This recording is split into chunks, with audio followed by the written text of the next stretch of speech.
Call the meeting to order. Good evening, everyone. I just want to start with the recognition of Indigenous peoples and land statement. We would like to begin by acknowledging the treaty territory of the Anishinaabe, which is defined with the pre-Confederation treaty known as the London Township Treaty of 1796. Throughout time, this region has also become the current home to the Haudenosaunee and Lenape nations. I just want to move on to the completion of and acceptance of the agenda, unless somebody has anything to add. Would somebody be prepared to move that from that great looking screen? I'm the only one here, so moved by John, seconded by Gary. Thank you very much. All those in favor? That is passed. Are there any disclosures of pecuniary interest for this meeting? There does not appear to be. Then we just need an approval of the minutes of the previous meeting. Those minutes were included with the package, so you should have had a chance to review them. Somebody prepared to move acceptance? Thank you, Adrian, and Gary will second again. All those in favor? Thanks so much. We have no communications that I'm aware of, no delegations, no presentations, and no in-camera items. So we'll start off with the consent agenda items. There's two matters, the CEO report and the vacancy management report. They're consent items, so perhaps I can just get someone to move and second receipt, and then we'll vote on it when the reports are completed. Somebody prepared to move? Thanks, Gary, seconded by John. So we'll go ahead and have those reports. Thank you very much. SAFCOR 1, I think both of these are for you, Paul, and you can just provide any information, and we'll go to questions. All right. Thank you. And through the chair, just some updates from the CEO. A couple of things in the report noted. I think the first thing to note is to welcome Dirk Volschenk to LMCH. Dirk has come aboard in the last week or so as the manager of human resources. So this position reports directly to the CEO and is part of the senior leadership team at LMCH. So we are pleased that Dirk has joined us. So acknowledge his start with the organization. We are continue with human resources. We're starting to fill a lot of the positions through 2022, and through the pandemic, we struggled with keeping complement and getting new positions filled. We are making significant progress over the last 2 quarters to fill some positions that have been difficult to fill, and we're getting to the point where our number of open jobs is now quite manageable within the organization. So while we're still doing some recruitment and filling some key positions, we no longer have 10 open job recruitments at the same time, which is a relief for the organization. Just the other thing to note is that we met with the local housing corporations earlier in November, sort of the CEOs and leaders in those organizations, just to talk about issues of common. And there's things that we'll see in the report today that we'll talk about today at the board meeting about arrears and the impact of slowdowns in the landlord-tenant board and how they're impacting us as an organization. And those are things that are being experienced by all local housing corporations in Ontario. So it's something we discussed about how do we collectively advocate for changes in the landlord-tenant board and those types of things to address the delays we're seeing there. So it's good to have a group to discuss issues in common. Just 2 quick verbal updates that weren't in the report. Today, we started some of the coffee talks and tenant engagements at our smaller sites. So we were in Strathroy today at 2 sites, and we will head to Newberry tomorrow with another 2 small sites. So hopefully by the end of next week, we'll have been to 5 county sites, and we have the meetings scheduled for smaller town halls at the remaining city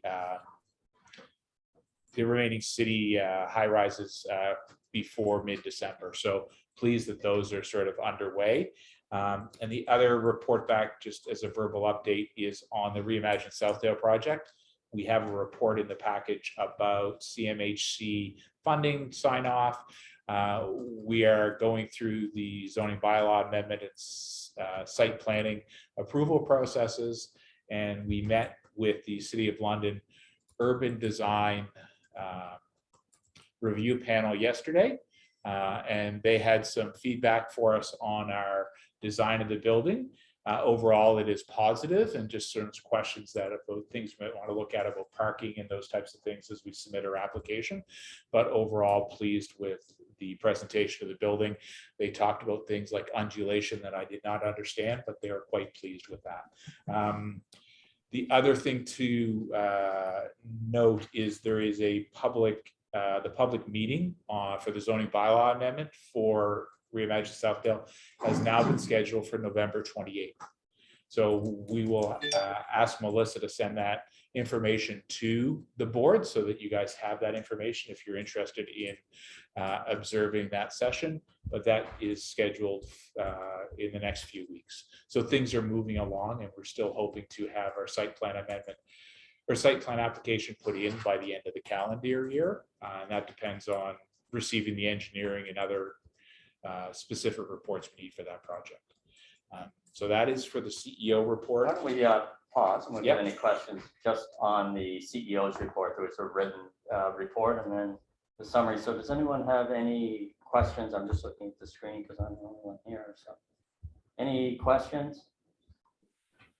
None. Just for me, I just want to welcome Dirk also. It's obviously nice to have you here. I had a chance to meet him yesterday and we had a nice chat. And so we're really glad to have you on board. And it's a job that obviously has a lot of demands, but we're pleased that you joined us. And hopefully all of us, if you get a chance when you're in the office, just say hi to him. I know he's eager to talk to anyone that's interested in what he's doing. So we'll move on to the vacancy management report. Okay, I will keep the vacancy management report fairly short and open it up for any questions or comments for the board. So just note, we have two areas that we sort of that impact vacancy. One is sort of getting the units rent ready through property services, and the renting of the units through tenant services. So just noting that the tenant services work is now falling back within their target of having 1% or less of the units vacant and available. So we'll recall earlier in the year they had some staffing issues and they projected to be caught up by year end, and that has happened. We still are running into some challenges in the property services area, and that's primarily related to staffing. So the process we have today is very dependent on the maintenance repair staff, and we've been recruiting on an ongoing basis for some of those positions, and those staff are often pulled away for urgent repairs and just providing regular maintenance of buildings. So at this time, we're sort of looking at the contractors we use and the model we use for contracting for vacant units to move to a much cleaner process to get one vendor to do the complete unit turnover versus a multiple vendor process that we have now, so that we can sort of manage the process less labor intensively and push the timeline a little bit better. So we're hoping to have that finalized by the year end and sort of get a couple of vendors on board with that. And we're keeping pushing on hitting the 30+ units turned each month, and we expect to hit that in November. And December will be a little bit of a challenge with the holiday season, but we'll keep pushing on that. And with that, I open for questions. All right. Questions from anyone on the screen? No. And Deputy Mayor, did you want to ask? I know you're not official, but until next week, but do you want to comment on anything? A question?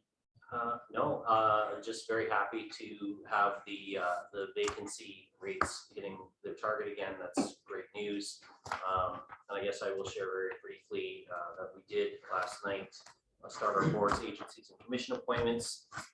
So I was voted back on the board and we will be joined by Hadley McAllister, who's the counselor for Ward 1, who will be replacing the former deputy mayor, now Mayor Morgan. So looking forward to coming back and continuing the work we're doing.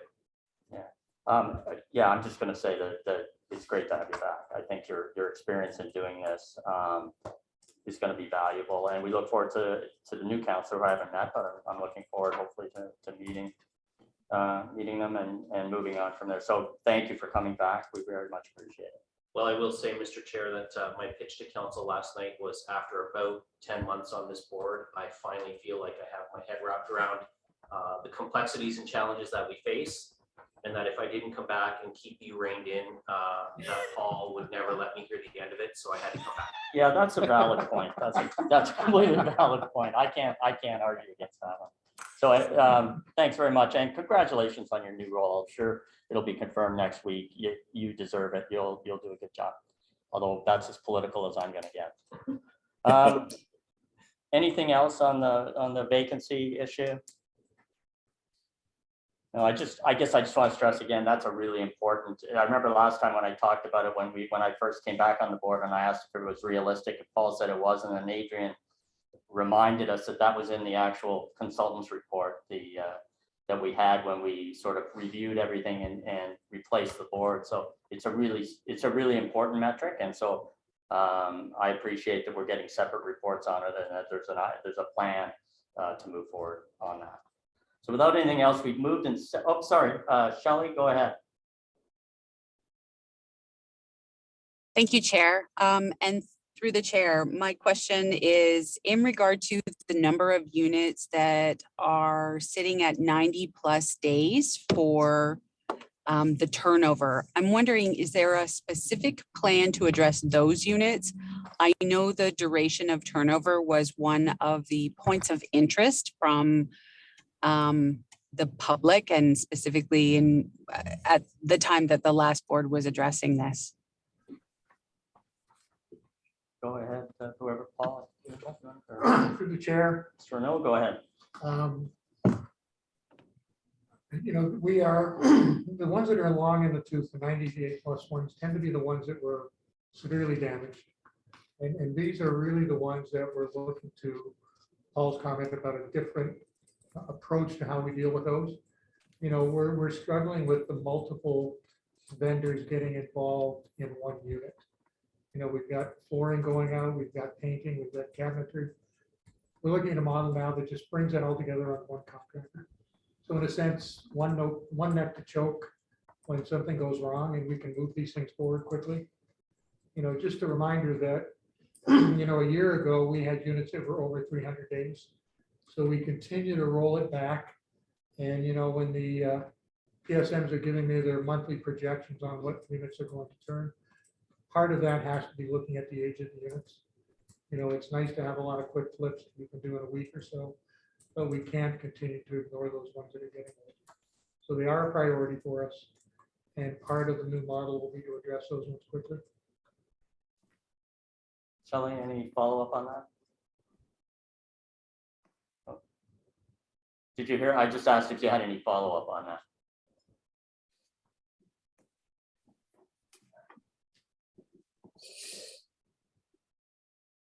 Sorry about that. Thank you. I'm having trouble with my Wi-Fi, I guess. No, thank you for that. Thank you. Any other questions about that report? There being none. So it's been moved and seconded, and this is for receipt of those two reports. So can we have all those in favor? Right. Thank you. Thank you very much. Item 11 is reports and business. So there's two staff reports from Mr. Renaud. We'll start with 11A, which is the staff report with regard to Q3 CMHC report. Mr. Renaud, go ahead. Yeah, just in general, the report kind of demonstrates, I think, the progress that's being made. The challenging ones and the time-consuming ones are the unit modifications. And we've got those launched now, really focusing on a lot of the external work at the identified sites for CMHC, doing a lot of good things in terms of access to the buildings, access control for laundry rooms, for lounges, paving and exterior sidewalks, that sort of repair, putting in tactile sites at the curb cuts and things like that. So there's a lot of work taking place in those areas, entryway door replacements, those sort of things.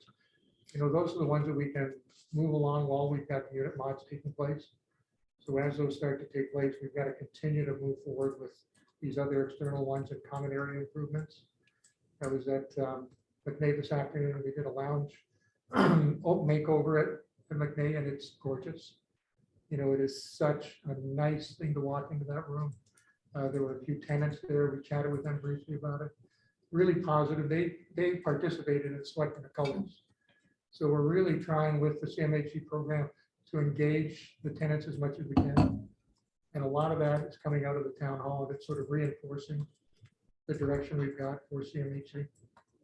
Thank you. Any comments, first of all, on that or questions? Tammy, go ahead. Yeah, through you, Chair. So I have some questions about the accessibility portions of the project. I'm just wondering about if some of the specific disability groups have been consulted as end users. And the other thing I wanted to question was because there was some, you mentioned about at the curb cutouts and whatnot, Braille's going to be on. What about some of the fire systems for people who are deaf or who have epilepsy and different things? So if you're doing that, I'm just kind of putting it out there in future, even with like elevators and things like that. But I'm just curious if, I guess my main question is are you consulting end users when it comes to the accessibility features? Because a lot of times they get put into place and then they're actually not usable. And through the chair, what we've done is we've used Pretium. They're our consulting organization for our building condition audits. And they've been doing accessibility audits or AODA compliance for our buildings, coming back with really comprehensive listings. Things like the elevators, all of the accessibility AODA compliance for the elevators will be done during the modernization, which are coming up next year. Wendy's looking at the lighting in different areas. We're looking at the contrast of colors so that those who are visually impaired are able to make out things a little bit better and clearer.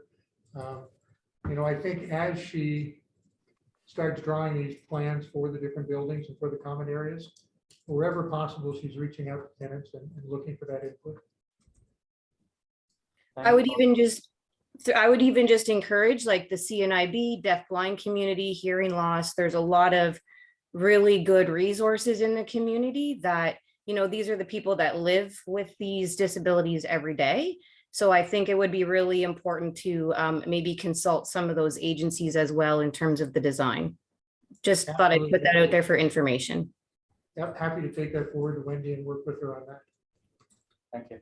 Any other questions, comments? All right. So it's if I could get someone to move that report. Thank you, Shelley. Seconded by John. All those in favor? And that one is passed. Next is report number 2022-69, which is the Q3 capital project status report. And that is also Mr. Renault. Go ahead. Through you, Chair. Exciting. Capital is moving and the momentum is really gaining with capital. Excited to see the previous year projects being assigned and awarded and tendered out to different organizations. As recent as this week, we were looking at 2023 projects. And which ones can we start working on now and getting the engineering so that we can tender them earlier? We really want to get ahead of this thing. We really want to get ahead of the spend. I never want to lose money. So we want to make sure we spend it all and we account for it. Got a number of things that are that are coming up on tender, like 7 elevators. The tenders will close on November the 30th. We've got cabinetry for Penny Lane. We've got a number of things. We've got Limberlost repaving happening November 30th as well. So there's a lot of things that are going to hit the ground and hit the pavement, if you will, very early in the spring. Wendy is working with us at our different sites, looking at where she can apply things that are going to benefit the site, as well as take a little relief from our capital budget, allow us to reapply those monies to other projects. So it's moving along really well. I'm very happy with what's going on right now. Thank you. Questions, comments on the report? Seems to be any, so I'll just need a mover and a seconder. Moved by Adrian, seconded by Gary. All those in favor? Thank you very much. And thank you very much, Phil, for that report. Next is staff report 2022-70, which is the CMHCC funding approval. Paul, go ahead. I'm going to keep this one short and sweet and through the chair. We've spoken about just applying for additional funding for the CMHC program, and we've spoken specifically about the seed funding that we had applied for and had received. We clarified all the fine print in how we can move forward and sign this agreement and get funding. There was a holdup, as we discussed, about how do we separate the pure grant that they're providing from the loan that they offered for the program. The City of London does not want us to take a loan on this project because that has an impact on capital as ours is pooled with the city. So we found out how to do that process. So we have a board resolution here that we're required to make. And with that, when that is in place, we can sign off on this contribution agreement and receive these funds this year, which will help offset some of the engineering and technical costs of Southdale, freeing up additional funds to continue the regeneration planning and pushing that forward. So I think it's exciting news to be able to just bring additional funding into this project. And it was a specific requirement of the business case that we had approved with the City of London through the last multi-year budget. So we're pleased that we're able to bring those funds in and hit that deliverable. Right. So you're looking for a motion to approve this application? Motion to approve a motion to participate in the funding agreement, to receive the seed funding as a contribution, and to authorize the CEO and the board chair to sign off on the required. Why don't we get that on the floor then and we can discuss it? Can you vote? I can. Excellent. I'm still part of the board. I was, the new appointments aren't ratified until next Tuesday. So you the remain a appointments member of the stand, board? yeah. Okay, all right. Go. So it's moved by the, and I'm going to say this, the deputy mayor. I get a seconder? Seconded by Gary. So before we vote on it, any questions? No. So I'll just call the vote on that. Approved. That's something that wasn't hard to get past. Thank you very much. So we're going to go to staff report 2022-71, which is the Q3 2022 financial results. And I think there's an additional report that was sent out. Am I right? A financial report. Are we dealing with that separately, or is it included? It was supposed to be the attachment to the report, but it did not make the team, did not make the merge. So all right, so so sent separately. It's an attachment to which one of the two reports? To the Q3 2022 financial results, Right. report 71.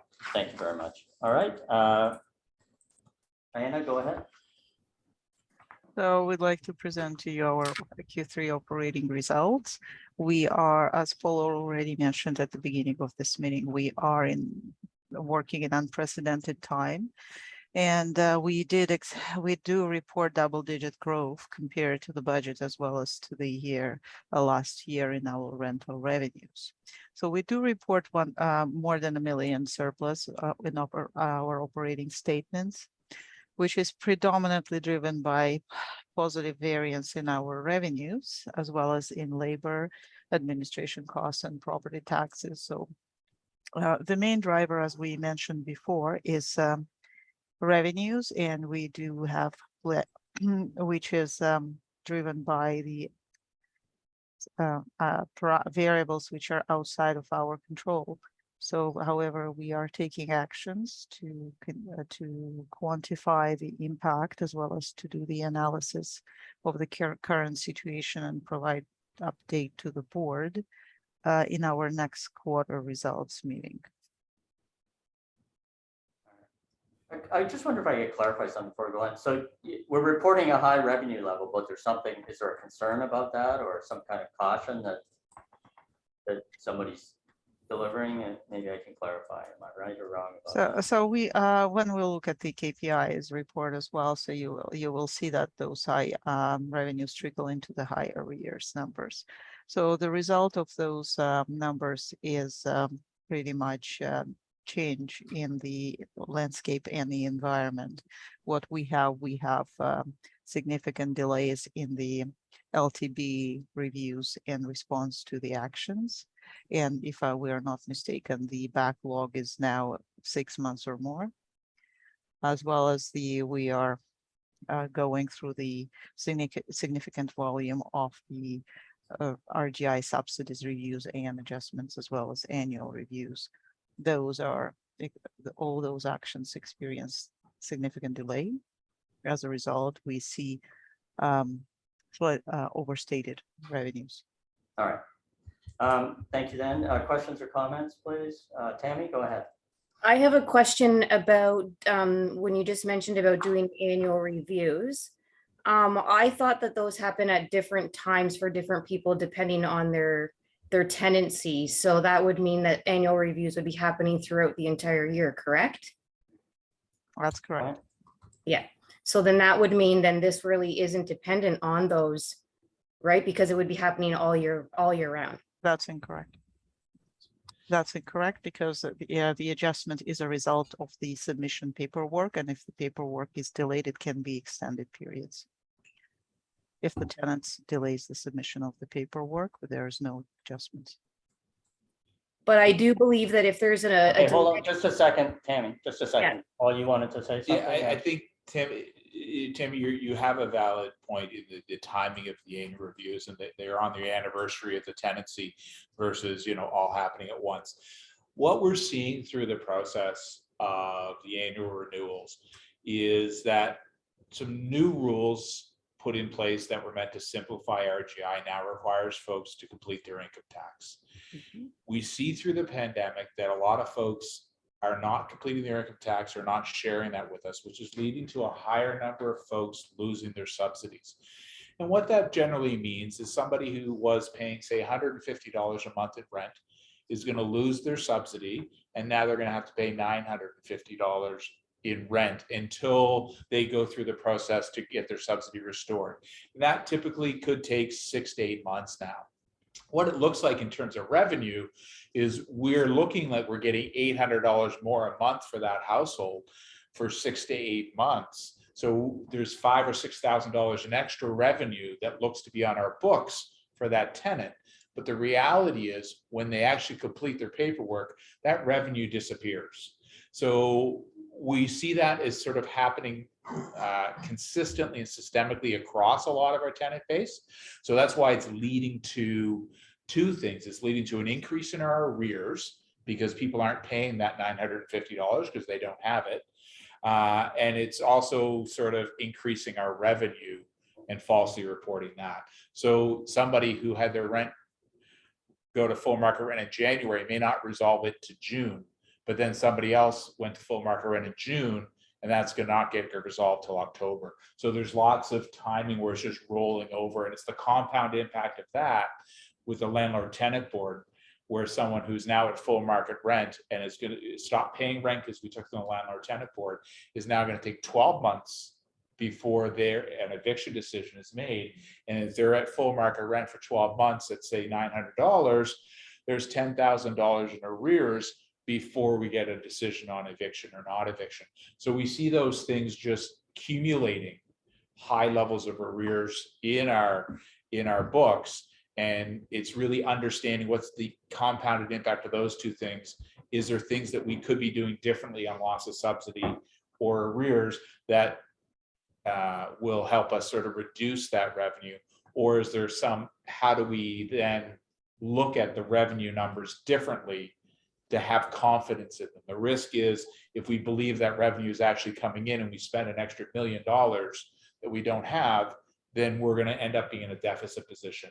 And that's not where we want to be. So for us, it's getting the confidence in the revenue, and we need to do some analysis to get that. And Diana has initiated a process to take care of that, and then bring someone in to do that analysis so we can figure out by year end how we manage this at year-end close and into 2023. So that was a little long-winded, and I apologize, but it is a sort of a complex issue. There's a lot of variables at play, and we're bringing somebody in to help us actually figure out which ones are the key ones we need to pay attention to, and what steps can we take to get revenue certainty and manage this process better. Yeah, I think for all of us on the board, that this clarification is important, that if we're looking at our statements and we're thinking we're doing exceedingly well, and yet some of that money is it's not going to become real money. Yeah. It's a problem for us. So that's what I was trying to get at. I don't know, Tammy, did you want to follow up on where you were in terms of looking? No, I just think it's really important that the board understands that annual reviews don't just happen in January, that they happen all year round. And so thank you for that clarification, Paul. And so I just wanted to ask another follow-up question. Now that the organization is mortgage-free, is some of that being accounted also in the surplus? Mortgage free doesn't have significant impact. Impact to the bottom line right now because our mortgage payments weren't high in first place. So yes, it did contribute to the surplus, but its contribution is minimum. If we're looking into the comparison with the last year, but that's expected surplus was allocated to the costs already, if that makes sense. Because when we were budgeting, we knew that we're not going to have mortgage payments and we planned for allocating that cost. Thank you. It was We fun. lost John. Did we lose John? Right, thanks for noticing me. Through you, Oh, there Chair. you are. Go ahead, John. I didn't see you there for a second. Am I Go here? ahead. Okay, all right. I'm sorry, just let me check with Tammy and see. Tammy, did you have anything more before we? No, I think that's it for now. I may have maybe the next meeting, if there's something that comes up, I might, but I'm okay for now. Thank you. Great, thanks a lot. Go ahead, John.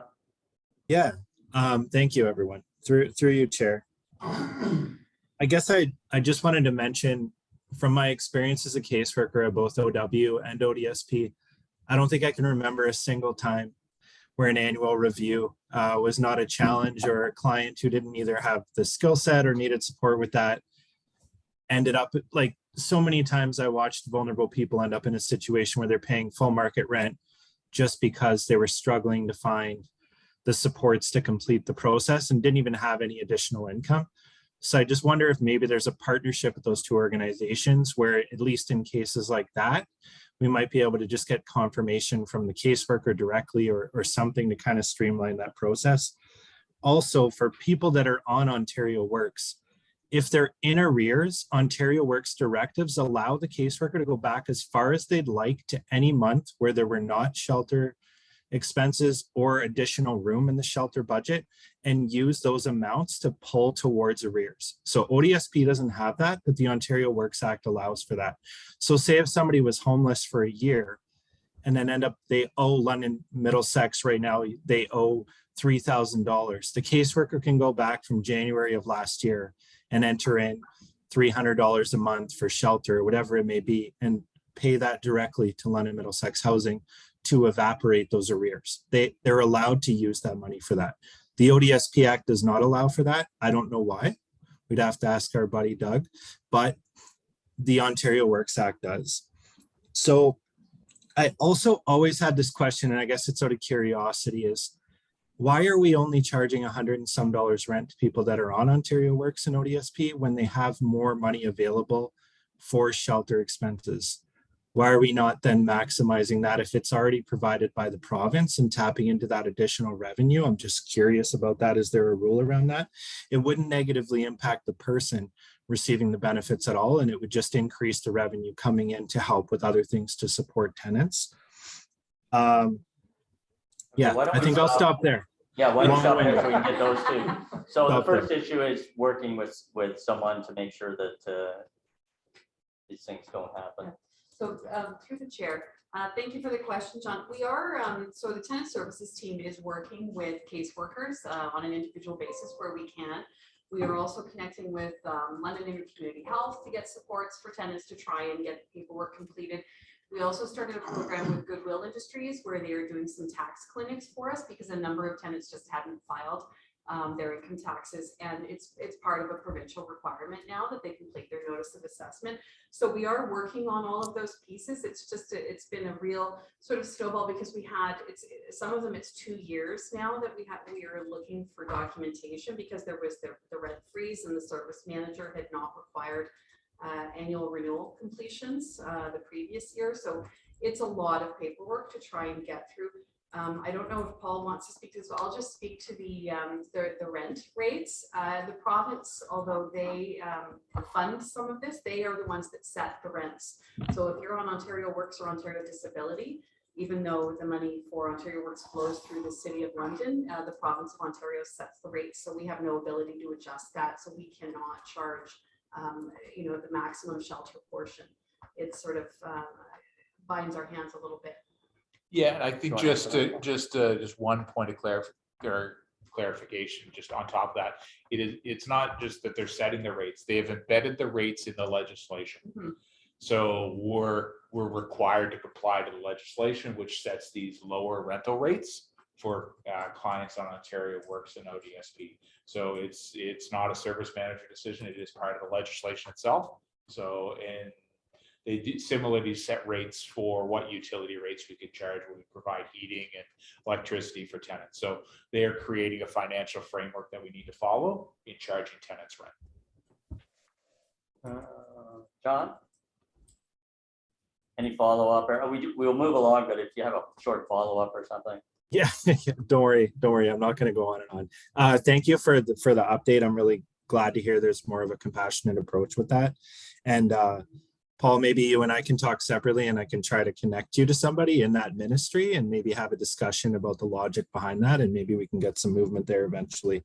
I also just wondered, just throwing a thought out, maybe it's something to look into having staff or contracting support through H&R Block or something to help with the tax season, to help with these reviews on top of the tax clinics that already exist.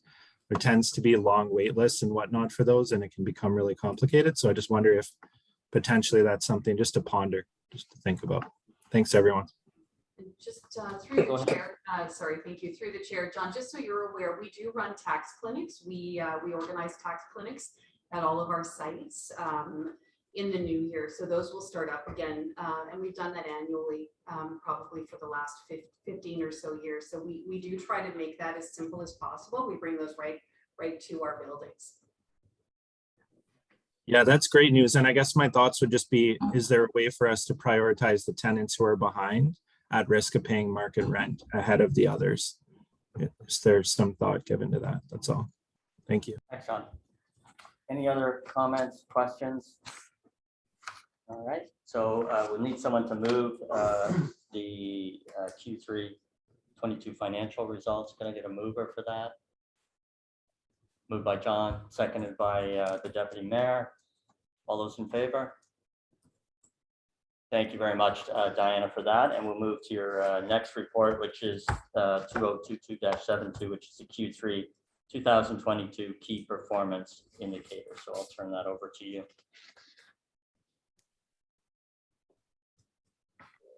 Thank you, Chair. And so as you can see, we lay out rolling quarters for you to compare results, where you will be able to compare our major statistics where we track FTE, full-time staff, as well as the full-time staff hired under the business case 19. As you can see, our trend compared to the last year, we are reporting significant surplus in financial area. Stats number, we significantly dropped our evictions, and on property indicators, we did improve compared with the last year, our number of the vacant units. Thank you very much. Questions, comments on that report? There being none, I will just need a mover and a seconder. Moved by Gary, seconded by Shelley. All those in favor? That is passed. Thank you very much for those reports. We'll move on to the Tenant Services Committee reports. These are informational reports, though, so we're just receiving them. Rather than do them all separately, why don't we just do it one mover and seconder for all of the reports, and then we'll have the chair present. So if I can get a mover to receive. Gary, moved by Gary, seconded by Shelley. So we have a new chair, I think, of the Tenant Services Committee, so I'll ask him to present. Do we not? Yes. John, you're up. The Tenant Services Board? Yeah, the Tenant Services reports. You're the new chair, so you just have to introduce them or whatever you would like to do, or just if you want to open it up for questions and comments on all of the reports, that would be fine. Yeah, for sure. We met, I was assigned as the chair, voted in, believe it or not. And